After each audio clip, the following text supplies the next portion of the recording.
Assalamualaikum warahmatullahi wabarakatuh. Alhamdulillahirrabbilalamin. Hari ini kita masih bisa dipertemukan kembali meskipun melalui pembelajaran online atau pembelajaran daring. Di situasi seperti ini, mau tidak mau kita harus tetap melaksanakan pembelajaran meskipun dengan cara PJJ atau jarak jauh. Di materi sebelumnya atau sebelum PTS kita sudah membahas dua bab mengenai teks deskripsi dengan teks cerita fantasi. Namun setelah PTS ini kita akan membahas dua bab juga nanti ya. Untuk sementara kita bahas teks prosedur dulu. Teks prosedur, arti dari kata prosedur itu sendiri adalah tata cara melakukan sesuatu atau membuat sesuatu. Coba kita lihat pengertian secara keseluruhannya. Nah, ini sebuah teks yang bertujuan untuk membantu pembaca memberikan penjelasan tentang cara melakukan atau membuat sesuatu dengan jelas sesuai dengan urutan yang telah ditentukan. Perhatikan poin-poin terpenting yang Ustadz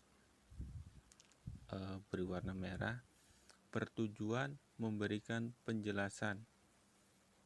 Penjelasannya apa? Tentang melakukan atau membuat sesuatu dengan urutan.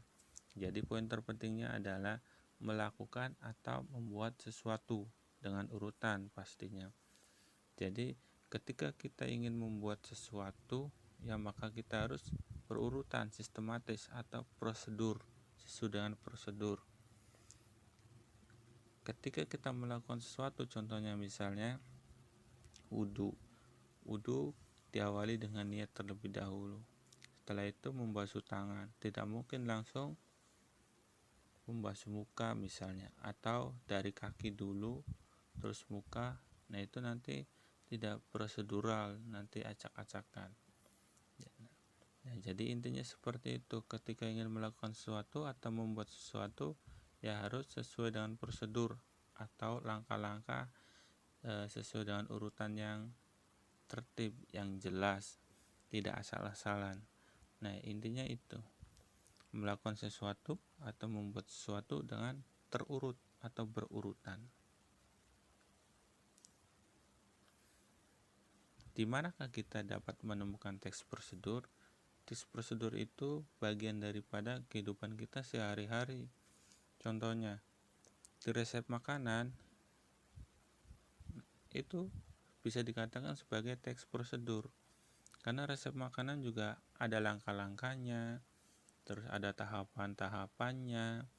Nah, tahapan yang dilakukan itu secara berurutan. Jadi itu masuk kategori teks prosedur. Selain itu, ada juga cara melakukan sesuatu. Misalnya tadi cara berwudu, cara memainkan angklung, dan lain sebagainya.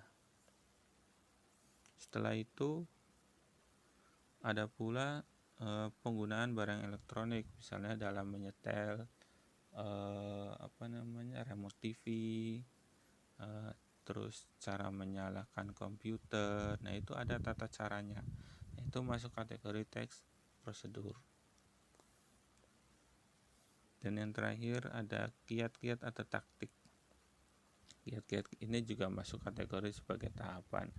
Ketika ingin melakukan sesuatu, ada kiat-kiatnya misalnya, yaitu harus disesuaikan dengan tata tertib atau tata cara untuk melakukan kiat-kiat tersebut. Tidak mungkin dilakukan dengan acak-acakan. Kalau dilakukan dengan tidak tertib atau acak-acakan, nanti kiat-kiat atau taktik yang dilakukan itu tidak akan berhasil, malah jadinya sebaliknya begitu.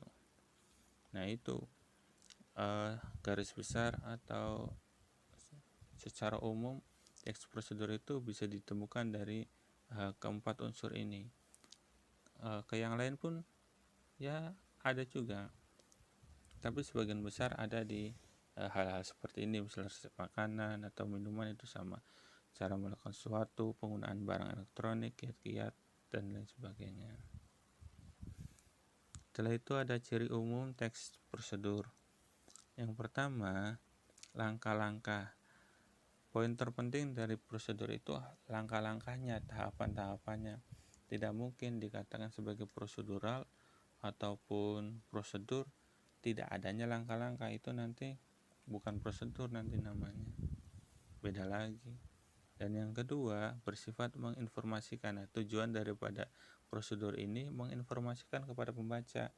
Awalnya misalnya ada ibu-ibu yang awalnya tidak bisa masak, setelah dia membaca resep masakan dari awal sampai akhirnya dia mengerti. Nah, itu fungsinya informasi itu. Awalnya dia tidak tahu cara membuat kue misalnya. Awalnya dia tidak tahu. Nah, ketika dia melihat resep yang ada pada buku, dia lakukan dari awal sampai akhirnya dia mengerti.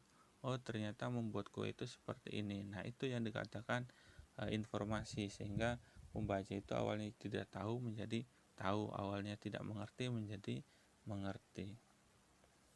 Dan yang terakhir, ya, dikerjakan secara terurut, tidak boleh acak-acakan.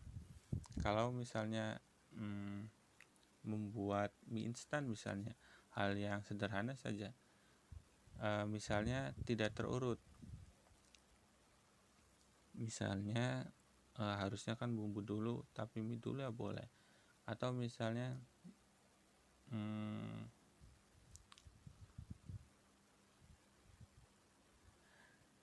harusnya ketika memasak itu dimasukkan air terlebih dahulu, tetapi itu tidak terurut, misalnya mie-nya dulu baru airnya. Nah, itu nanti akan terjadi sesuatu yang tidak diinginkan, misalnya mie-nya gosong karena tidak ada airnya.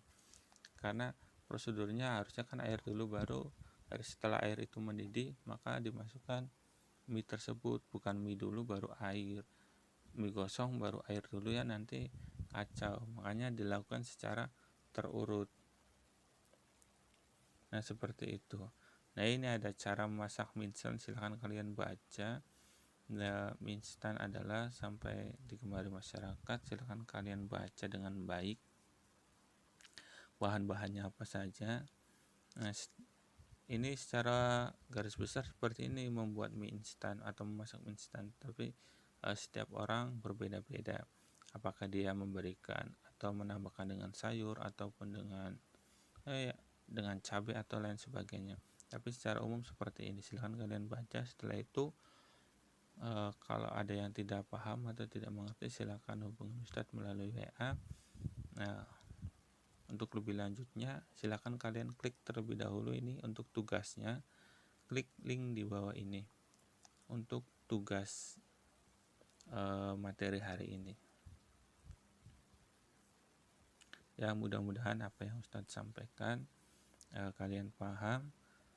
Balik lagi, kalau misal tidak paham atau tidak dimengerti, silakan kalian komentar atau langsung japri atau WA pri ya ke guru yang bersangkutan.